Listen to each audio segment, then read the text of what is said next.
Hello, folks. Welcome back again to another episode of CEA Chatter. I'm Hannah, and I'm happy to be here with you again today. Now, y'all know that I have a hard time doing anything, focusing on anything, when I don't have something to do with my hands, my grabby little goblinish, hobbitish hands. So I'm going to be making cordage out of dandelion stems that I hung up to dry. And I'm going to rehydrate them and I'm going to twist them into cordage. But while I do that, I'm going to be telling you some advice about how to write a conference proposal in case you would like to propose a presentation topic for the CEA's conference. So without further ado, I'm going to start twisting these stems up and we're going to talk about proposing a panel presentation. Forbidden spaghetti. So Hannah, how do we write a proposal? Okay, it's okay, I'll tell you. I love the start of this when it twists in on itself and it makes itself such a perfect little loop. The tiniest rope. This is advice from the CEA, so it is kind of specific to the CEA.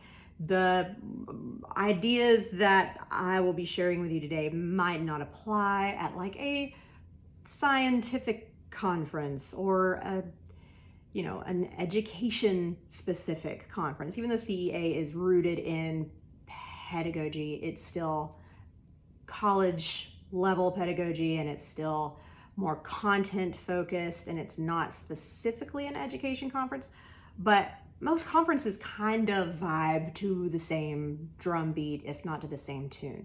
So the point of a conference proposal is to give us an elevator pitch, to give the program that you're applying for kind of a trailer, like a movie trailer of what you're going to be talking about, what expertise you bring, what research you've done, what new takes you can offer. So it's just an elevator pitch to the conference organizers. Oh, my little plate of spaghetti. Now, most conference proposals run between 250 words up to 500 words. For the College English Association, they like to keep it a little bit shorter, 200 to 300 words max. I've heard of putting a new twist on education, but this is ridiculous. Assume that the people who are reading this have a background that lets them read this. You don't have to define domain specific language unless it is just incredibly niche or it's an academic field that is so on the cutting edge that a layman, even a well-informed layman, would not be familiar with the content and context. Just don't get bogged down in too much background or too much detail or too many definitions. Assume intelligence on the part of your reader. Besides, if the CEA organizers have questions, they'll reach out to you. They'll let you know, hey, we're interested in your conference proposal. Can you explain blah, blah, blah? Can you go into more detail about blah, blah, blah? In what context are you providing this information? That sort of thing. We just need you to start off with a concise statement that introduces your topic, its relevance to the conference theme.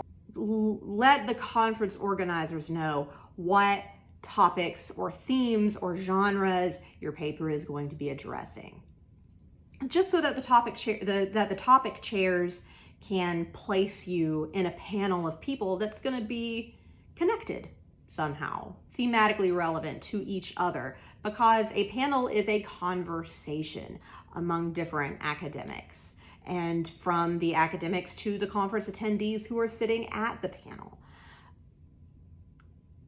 Every proposal is different, which is good. It's supposed to be. This is not intended to be one size fits all, especially at the CEA conference, because the CEA is very, very broad in scope.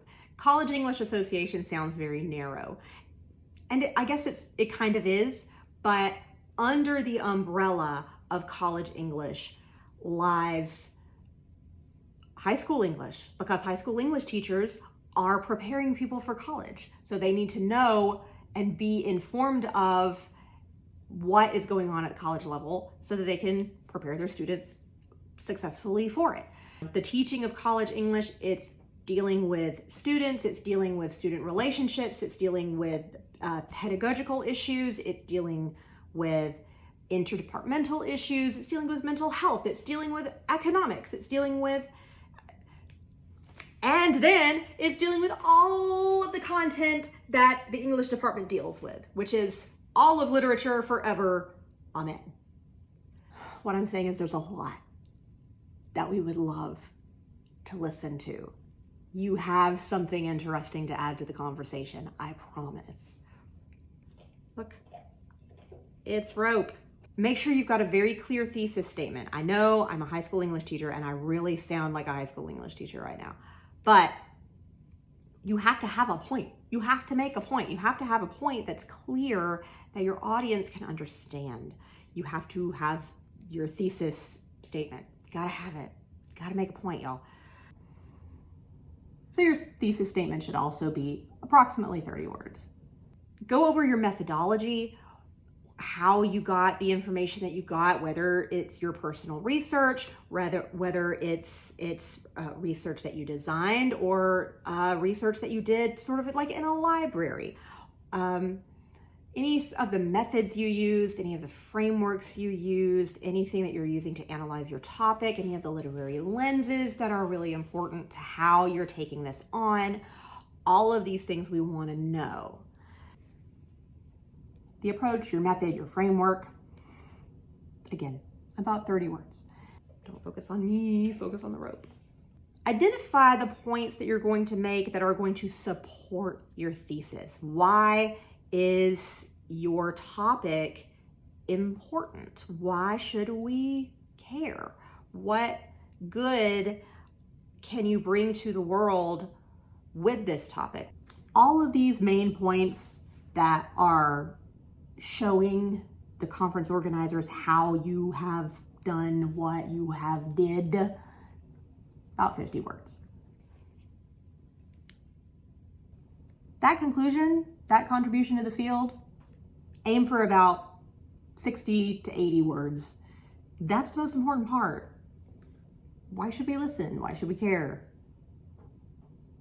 Spend some time there. That's important. Your contributions are important. Don't sell them short. Identify just, a couple of points, 2, 3, maybe. Again, big picture, not minor details, that are going to structure your paper, that are going to structure the argument that you're making or the point that you're making, all of those things. Yeah, we gon' twist again like we did last summer. You can tie it all together however you want. We're interested in your story. We're interested in your information, and we're interested in you joining the conversation. And your conclusion is going to be that summary of your contribution to the field. That's the big important part, because you give us all the details, you give us all the info, and then you say, and this is why it matters. Why does your topic and your passion matter? What are you contributing? And throughout your proposal, you will be working up to that point. And that's the point that we want. We see that you're obviously passionate enough to be submitting to a conference and to be committing to writing a conference paper. That's already a lot. You're already passionate. Now tell us why. Tie it all up with a bow at the end for that conclusion. Twisty twist. Twisty twist. It's a little bit silly to kind of say, oh, it's just a national academic conference. Be yourself. Have fun. I know it seems intimidating, but genuinely that's what we're looking for. We're looking for enthusiastic contributions of merit, of credit. We don't need somebody to hop up and just be silly, but silliness is allowed. Look, y'all, if silliness wasn't allowed, I would absolutely not be doing what I'm doing right now. I would not be on TikTok trying to tell you guys this. They let me in, and now I'm making that everybody else's problem. So enthusiasm goes a long way. None of this is set in stone. None of this is set in concrete. This is barely set in ink. It's a living document. So there's a lot of flexibility built in for you because everybody's conference presentation or conference proposal is going to be different. And if you have an idea for a panel, if you have a whole group of peers that you've been working with who all have different parts of some overarching idea, propose that. We love that. We'd love to hear it. Worst we could say is no. Nobody's going to come to your house and yell at you. Nobody's going to come to your house and yell at you. They'd probably send me, and I won't do that. CEA prides itself on being a welcoming organization. So we're making academia accessible, as it should be.